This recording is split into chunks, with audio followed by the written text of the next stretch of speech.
آج ذرا F I R کی لینگویج کو پڑھنا آپ کے پاس موجود ہے، سب کے پاس۔ ایف آئی آر کے سیکنڈ پیج میں لکھا ہوا ہے انہوں نے فارن اسٹیٹ کے حق کے لیے انہوں نے کام کیا ہے، یعنی ان کو فائدہ دینے کے لیے کام کیا ہے۔ کمال کی بات ہے۔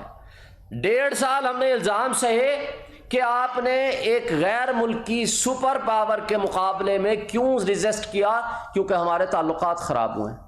آج کہتے ہیں ان کو فائدہ دینے کے لیے آپ نے سائفر کے کنٹینٹس کو آف کیا، آن ایئر کیا۔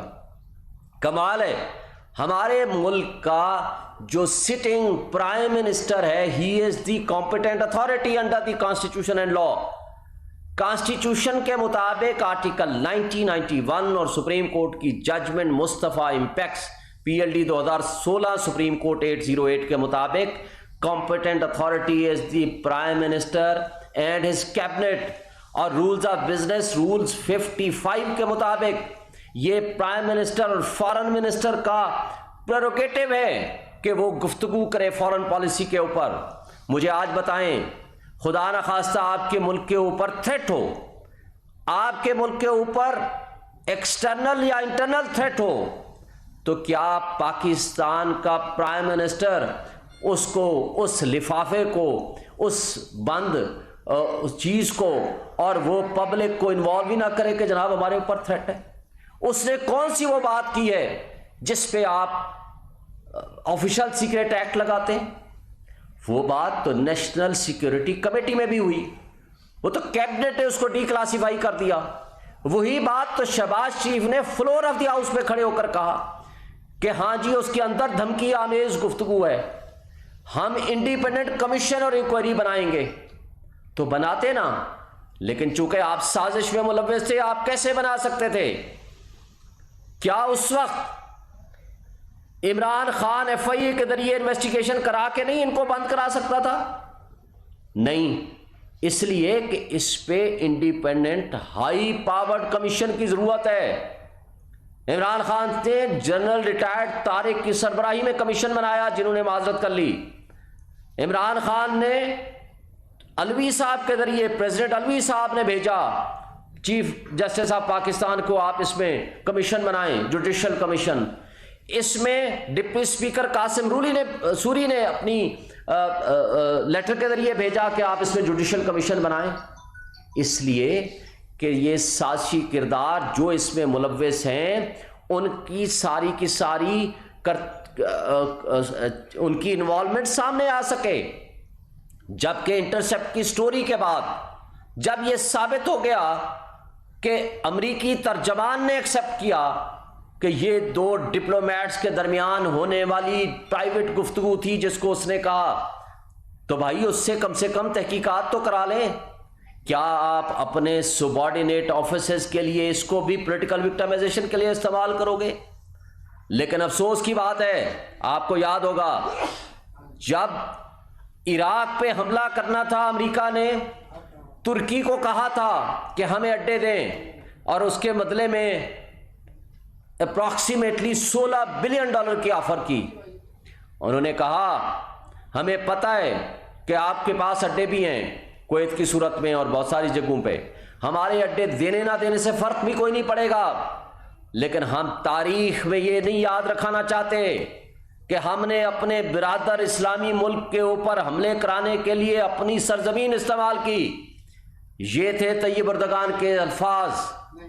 کیا آج آپ غلامی کا طوق اپنے گلے میں ڈال کے یہ ثابت کرنا چاہتے ہیں اس سائفر کے ذریعے اور عمران خان کو سزا دلوانے کے لیے کس حد تک نیچے گریں گے؟ کب تک یہ سلسلہ آپ کا چلے گا؟ ہمیں افسوس سے کہنا پڑتا ہے کہ آج بھی وقت ہے اس کیس کو فوری طور پر یا ختم کریں، اس کی انڈیپینڈنٹ انکوائری کرائیں، اور وہ کرائیں through chief justice of Pakistan. Judicial commission بنے جو انڈیپینڈنٹ ہو، جو تمام تر دباؤ سے بالا تر ہو کے اس کی انکوائری کرے۔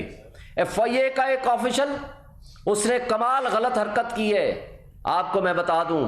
اس نے جب فزیکل ریمانڈ کے لیے پیش کیا جو کہ پبلک ڈاکومنٹ ہے، اس کے اندر سائفر کا وہ لیٹر جو آیا اس کا ڈائری نمبر لکھ دیا.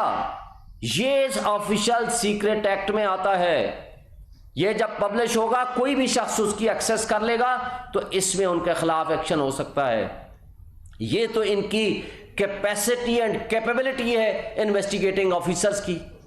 کس حد تک یہ غیر جانبداری سے یہ انویسٹیگیٹ کریں گے؟ یہ کر ہی نہیں سکتے ہیں اور ان کا کام ہی نہیں ہے.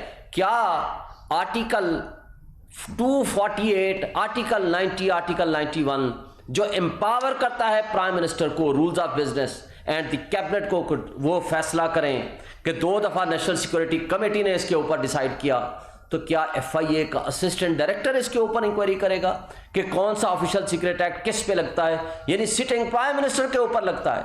تو پھر مجھے فیصلہ کرنے میں بتائیں کہ سٹنگ پرائم منسٹر کو جب خطرہ ہو تو جب مجھے بتائیں کہ آپ کے پاکستان کے اوپر اٹیک ہوا تھا، انڈیا نے کیا تھا، اس کے بدلے میں آپ نے کس طریقے سے جواب دیا؟ وہ عمران خان صاحب کے زمانے میں جواب ملا تھا. تو جب آپ کے اوپر آپ کی خود مختاری اور سالمیت پہ خطرہ ہو، انٹرنل تھریٹ ہو یا ایکسٹرنل تھریٹ ہو، یہ الیکٹڈ پرائم منسٹر کا کام ہے وہ بتائے کہ ہم نے کیسے رسپونڈ کرنا ہے، نہ کہ یہ ایف آئی اے کا ایک اسسٹنٹ ڈائریکٹر فیصلہ کرے گا کہ کون سا تمہارا کام جو ہے قانون سے خلاف ہے، کون سا قانون کے دائرے میں ہے. تو یہ جو بدقسمتی ہے ہماری، ہم آپ کو یہ واضح کر دینا چاہتے ہیں کہ یہ طریقہ کار انتہائی غلط ہے. ہماری جو گردنیں ہیں مزید غلامی میں نہ ڈبوئیں. آج بھی آپ آزاد قومیں وہ ترقی کرتی ہیں جن کے اندر جذبہ ایمانی ہو، جذبہ غیرت ہو، جن کے اندر آزادی کا جذبہ ہو، حقیقی آزادی کا جذبہ ہو.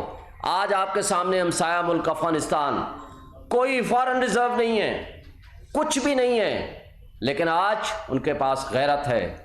آج بھی وہ سیلف سسٹین کر رہے ہیں اور ہمارے حکمران $18 بلین کی مفت مراعات لینے کے باوجود اپنے لیے مراعات حاصل کرنے کے لیے آج غلاموں کی طرح بھیک مانگتے پھرتے ہیں $1 بلین کی، اور اس کے باوجود آپ سے نہ ملک کا قرضہ اتارا جا رہا ہے، نہ ہی آپ سے ملک چلنے کے قابل ہے. تو یہ جو خرابیاں ہیں اس کو دور کرنے کا ایک ہی طریقہ ہے، اسٹرانگ ڈیموکریٹک گورنمنٹ آئے، فری اینڈ فیئر الیکشنز ہوں تاکہ ہمارا ملک ترقی کرے. Thank you.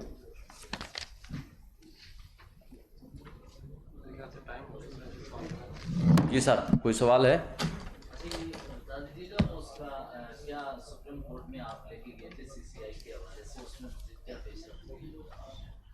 سی سی آئی کے حوالے سے ہم نے پٹیشنز فائل کر دی ہیں. اس میں سپریم کورٹ بار ایسوسیشن کی بھی پٹیشن ہے اور اس میں ہماری پی ٹی آئی کی بھی پٹیشن ہے. تو انشاءاللہ وی آر ہوپفل کہ یہ جلدی لگے گا. اس میں سپریم کورٹ بار ایسوسیشن نے آل پاکستان لائرز کانفرنس بھی بلا لی ہے 7 تاریخ کو. ہم بجا طور پر یہ سمجھتے ہیں کہ انشاءاللہ الیکشن کا التوا نہیں ہونے دیں گے. وکلاء بھی اس میں بڑے ایکٹیو ہیں اور پی ٹی آئی بھی اس میں بڑا رول ادا کرے گی کہ انشاءاللہ الیکشن ہم 90 ڈیز میں کرائیں گے. اس کے لیے ہم پوری جدوجہد کریں گے. ابھی ملک میں جو بجلی کے بل ہیں، اس کے علاوہ مہنگائی کا جو طوفان ہے، اس کے خلاف جماعت اسلامی نے بھی احتجاج کیا. ان کے 26 سے زیادہ کارکنان گرفتار ہوئے. کور کمیٹی کا اجلاس ہوا تھا منسٹر روز اس حوالے سے کوئی پلان بن رہا ہے پاکستان تحریک انصاف؟ بالکل ہم احتجاج کر رہے ہیں. آج کا بھی اعلامیہ آپ دیکھیں، کل کا اعلامیہ ہم نے کہہ دیا ہے کہ عوام کے ساتھ ہمارے ورکر شریک ہوں گے، فل احتجاج کریں گے. تمام تر قسم کے احتجاج میں ہم شریک کار ہوں گے. اس کے لیے ہمارا وہ اعلامیہ جاری ہو چکا ہے. وہ آج بھی میں پڑھ رہا تھا، کل بھی پڑھ رہا تھا، وہ آپ تک پہنچ چکا ہے. انشاءاللہ ہم اس میں شریک ہیں. ایک بیانیہ مان رہا ہے کہ خان صاحب جو ہے وہ باہر ملک جانے کے لیے تیار ہیں. بشرا بیوی کی ملاقات ہوئی ہے اسلامی ملک کے ایک اہم شخصیت سے. نہ تو عمران خان صاحب ملک سے باہر جائیں گے، نہ وہ یہاں سے دبئی اور لندن بھاگیں گے، نہ کسی سرور پیلس میں بھاگیں گے. وہ یہاں اس ملک کے باشندے ہیں، اس ملک کی خدمت کرنا چاہتے ہیں. ملک کے لیے عوام کو حقیقی آزادی دلانے کے لیے ان کو جو قربانی دینی پڑی وہ دیں گے. وہ یہی ہیں اور انشاءاللہ آپ کے درمیان ہوں گے.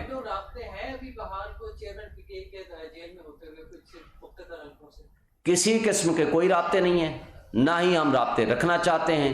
ہم ایک ہی پیغام دینا چاہتے ہیں کہ اس ملک کے مقتدر طبقوں کو، سب لوگوں کو، کہ بھائی پاکستان کی فکر کریں، پاکستان میں حقیقی جمہوریت کو لے کر آئیں. کوئی کسی قسم کا ایڈونچر ہم قبول نہیں کریں گے، کسی قسم کی غیر آئینی حرکت جو الیکشن کا التوا ہے ہم اس کو کسی صورت قبول نہیں کریں گے۔ اس کا واحد حل فری اینڈ فیئر الیکشن ہے، تبھی بے یقینی کی کیفیت ختم ہوگی اور ملک ترقی کرے گا۔ Thank you.